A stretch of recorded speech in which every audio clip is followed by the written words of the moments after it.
8.4, composition of functions. Let's take a look at the do now first. Draw a function that is onto but not one-to-one. Well, here's your picture of a function that's onto, which means all the y values are represented in the range. It's not one-to-one because if you take your horizontal line test, as you can see, it goes three times right there. So that doesn't work.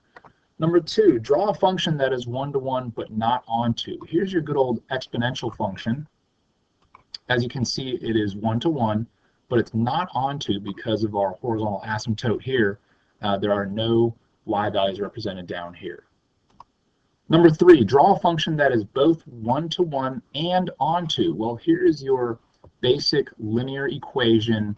It could be y equals x plus 3, something of that sort. As you can see, it's every y value is represented because this arrow means it goes on forever downwards, and it also passes the horizontal line test.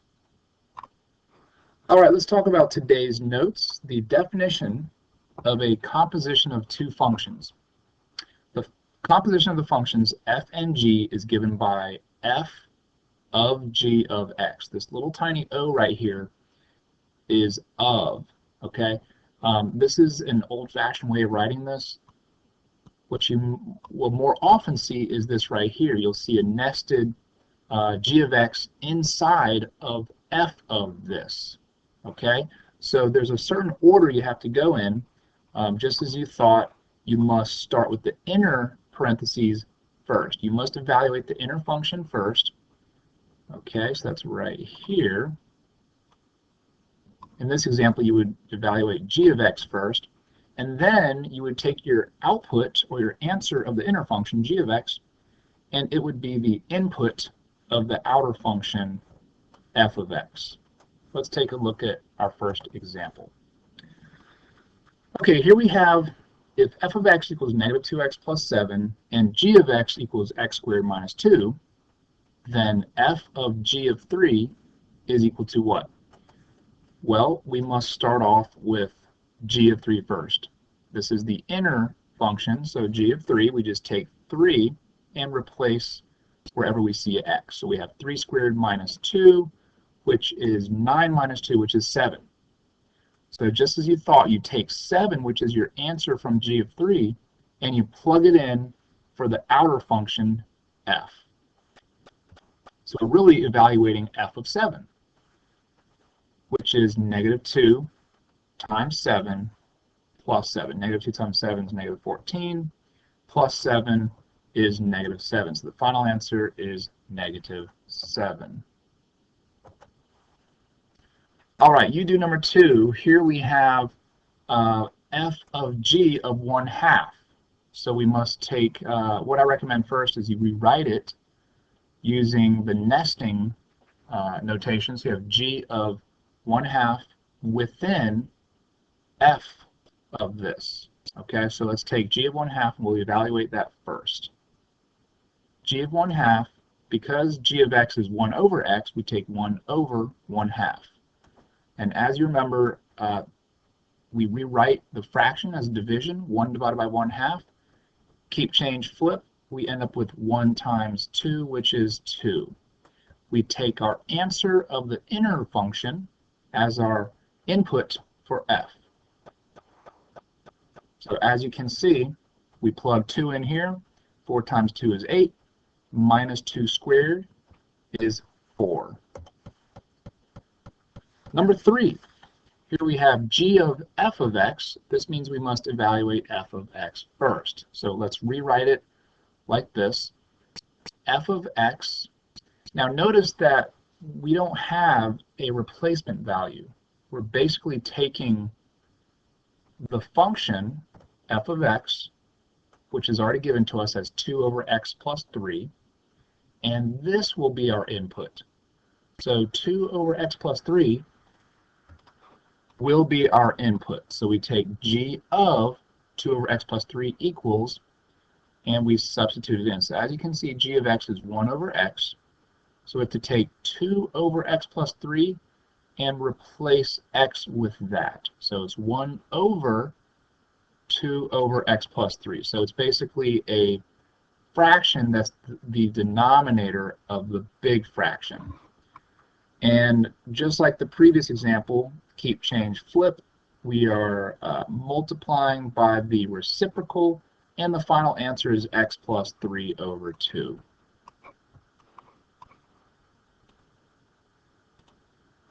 All right, here we have you do number 4. G of f of x is equal to what? Well, once again, there are no replacement values. We're just finding the composition of two functions.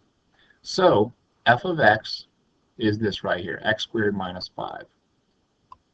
So we must take x squared minus 5 and plug it in as our input for g. So g is 6 times x. So here it is, 6 times x. And that means we take x squared minus 5, we plug it in for x. That means, yes, we have to distribute, and we get the result 6x squared minus 30. All right, let's take a look at this. We have a table. We have two tables of values, and these are actually our two functions, f and g. The question is, what is g of f of 3? So let's go ahead and rewrite it using the nesting notation. G of f of 3. We need to find out what f of 3 is first. Well, if you look at your table, if this is your input, x is your input, and f of x is your output, well, the input is 3. What's the output? The output is 5. So we're looking at this column right here. That's how we get this answer. So now f of 3 equals 5. So then we take our result, which is 5, and it will be our input for g. So what is g of 5? G of 5 is 8, because over here, just like up here, x is the input and g of x is the output. So we take 5, look for it, here it is, and the output is 8. So the final answer, g of f of 3 equals 8. Okay, here we have a nice word problem. We're looking for the beats per minute of this patient's heart rate.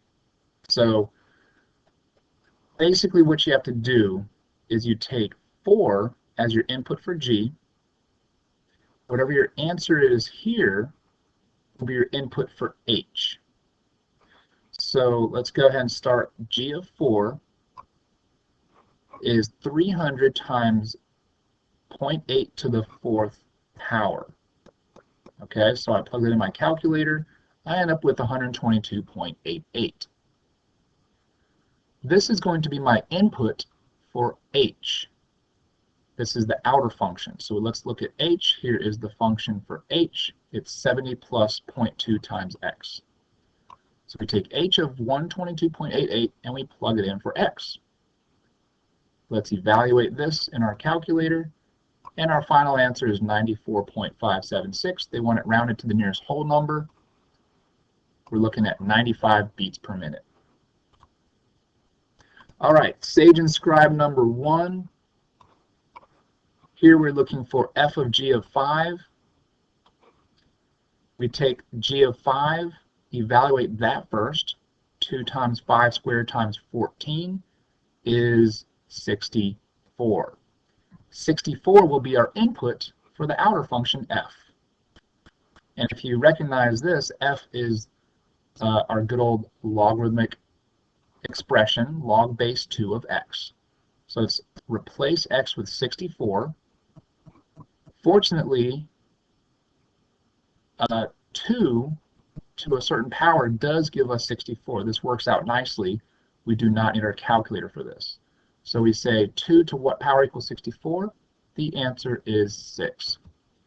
Alternatively, you could have also have used the change of base formula. You could have just looked at this and said, oh, okay, I'll do log of 64 divided by log of 2, and you could have put that in your calculator. Of course, this is log base 10, log base 10. That's why you can do this with your calculator, because this is common log. That would give you the same answer. Sage and Scribe number 2. All right, this one's a little different because they actually want you to evaluate the composition of functions, set it equal to 0, and then solve for x. So let's go ahead and take g of f of x. F of x is x plus 1. We'll take that and we'll plug it in for g. G is x squared minus 1. So we take x plus 1, we plug it into x squared. That means we must FOIL. X plus 1 squared is where we FOIL. We get x squared plus 2x plus 1 minus 1. The minus 1 needs to be brought down over here. So we combine like terms, plus 1 minus 1, cancel out. And we want to set this equal to 0. So now we have x squared plus 2x equals 0. And as you can see, we need to factor out the x and solve for x. So as you can see, x equals 0 here. We subtract 2 from both sides, and x equals negative 2. So our solution set is 0, negative 2. All right, Sage and Scribe number 3. This is sort of like the table example we looked at earlier. And here we want to find what is the value of f of 6. So it looks kind of funny, but you can do this. F of 6 has a certain value. If we look at the function, the graph, we look for the x value of 6, which is right here, and we find where the y value is. And there it is. It's 2. So f of 6 equals 2. And now we take this as our input for the outer function, which is, again, f. So we're really looking for what is f of 2. Well, once again, you look to our graph. You find where the x value is 2, which is right here, and you follow it down and look for the y value here. So the y value, where x is 2, is negative 2. So final answer, f of 6 is negative 2. Finally, Sage and Scribe number 4. Here we have 3 functions, so we're going to be nesting twice. P of x is inside of m is inside of n. So let's start with P of x. P of x is x squared. That means we're going to take x squared. That will be the input for m. Notice m is sine x. So wherever you see the x, you will replace that with x squared. And that's where we get this. M of x squared equals sine x, and the x will be replaced with x squared. We get sine of x squared. Finally, our outermost function, n of x equals 3x. So we take sine of x squared as our input, replace it where x is, and we end up with 3 times parentheses sine x squared, which is really 3 sine x squared. You just drop the parentheses, and our answer is 2.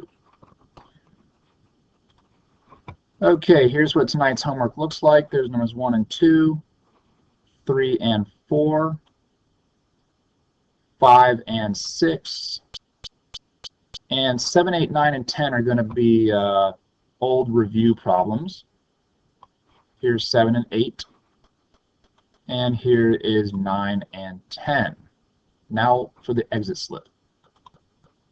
All right, exit slip 8.4. Here's number 1, number 2 and 3, number 4, and number 5. Good luck to you.